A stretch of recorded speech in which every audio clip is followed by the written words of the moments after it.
Who of you has already consumed a lot of content online about how to talk to people, how to approach strangers, how to flirt, how to date? I've done some research, not a lot. I don't know what you find. Yeah. It's something that most people start off with, and it's a big trap. And a lot of people actually get stuck online consuming content. And today, for the first time, we'll also have some people watching us online. We're recording this for the first time, and I just want to say I'm so grateful for you guys to come out here into the real world and do this in real, because it is something that you cannot learn by watching other people. It is more like working out a muscle than learning a skill. It's not like doing math. It's like going to the gym and pushing that bench press. And it's something that is very difficult to do alone. So I am also still practicing my social skills by coming here every time. Me speaking here is a form of me practicing my social skills. Me having a camera there is also a form of me practicing my social skills. My social skills in the 21st century means I have to be good at communicating with the world out there through the internet. But this is something I would never have done without this group. I've been doing this for about 1 year, and I started right here in the summer 2022. And at first it was very hard for me to even speak like this for a few minutes. And I would get exhausted. I would need to recover for 2 days after speaking like this. And I would be really nervous before that. I would have to prepare for a day, recover for 2 days. And sometimes I really didn't feel like doing it. Sometimes, yeah. Sometimes I did it, and even after I did it, I didn't feel like doing it again. But guess what? I had a group here, and I had a commitment, and I had put this meetup on auto repeat. So it was pre-scheduled for the next 100 years. It still is. And so when I came back from a meetup, and usually I would say, yeah, okay, it was good in the end, I learned something. But sometimes I came back and I said, that was complete crap. I messed up big time, this was stupid, and I hated it. But when I went home, I saw next week's meetup already 7 people signed up. 7 people are expecting me to be there next week. And so that's what kept me going through those phases when things got really difficult. You need community to keep you motivated through difficult phases like that, when you do something difficult like real world communication. And this is especially true for communication. It holds for all kinds of skills, but for communication it's even more true, because communication is inherently social. It requires another person.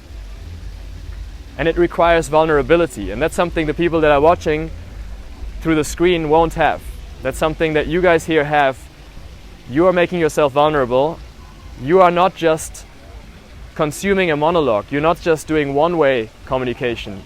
You are here and I could interact with you. You could talk back to me. You're making yourself vulnerable. And especially when we go out later together and talk to strangers out there, you're making yourself vulnerable big time.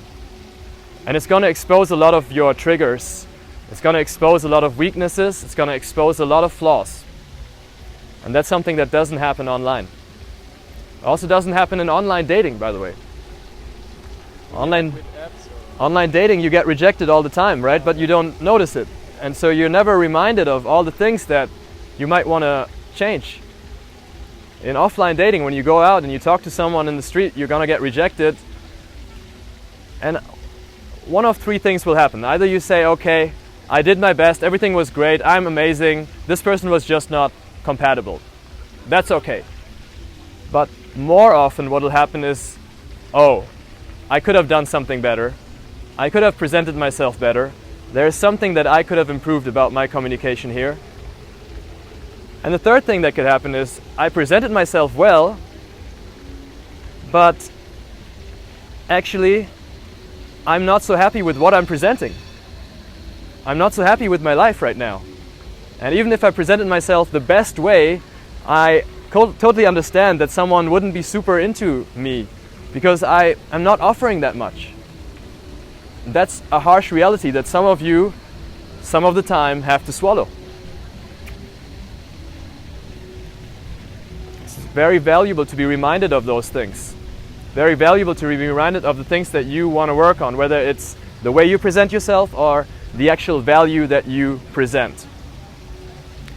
Both things are important. Most people here, they come for dating, for learning how to communicate, and then they discover that actually it's equally important to develop what you are communicating, to develop your value. And usually that's even the bigger construction side. Usually it's not that hard to learn how to present yourself. It's much harder to learn to become something worth presenting, something really awesome, something that you're super happy with. That's a whole different topic that we can't obviously touch here. That's basically personal development. And so as we go out here and we practice our social skills, I want you to open up your antennas for all those deeper processes that are going to get started, that are going to make you want to develop yourself into an amazing person that loves himself or herself, and that doesn't just know how to present, but also knows how to work on themselves and make themselves into a person that they're extremely proud of. And that's something that happens with action. That's something that happens not when you sit in front of a TV and watch, but it happens when you go out and do stuff that's difficult. And that's ultimately the only real source of confidence, doing something that you found difficult. And you somehow persisted and managed to do it in a way that feels at least somewhat successful. So that's the spirit of our community here. Thanks for coming, all the new people as well. And if you're interested, welcome, yeah. If you're interested in getting a level deeper into these two subjects of learning how to present yourself in a communicative, in a social, in a real world context with real people who are committed to give you that feedback that you need, that real world mirroring, and also learning how to develop your personality into something that you're extremely proud of, then I invite you to check out one of our mastermind programs. We have different kinds of coaching and mentorship programs, and right now we opened up a mastermind where at a very low price point you can join a small group of people who are working on this together, and there you can go much deeper into actually pushing each other's button, finding out where you want to work yourself, and then also having the commitment and the accountability to do the hard work over the long run. That's something I'm happy to talk about a little later. For now, let's get started with getting all of us into a social mood where we feel like we want to talk and we enjoy talking and we could talk forever.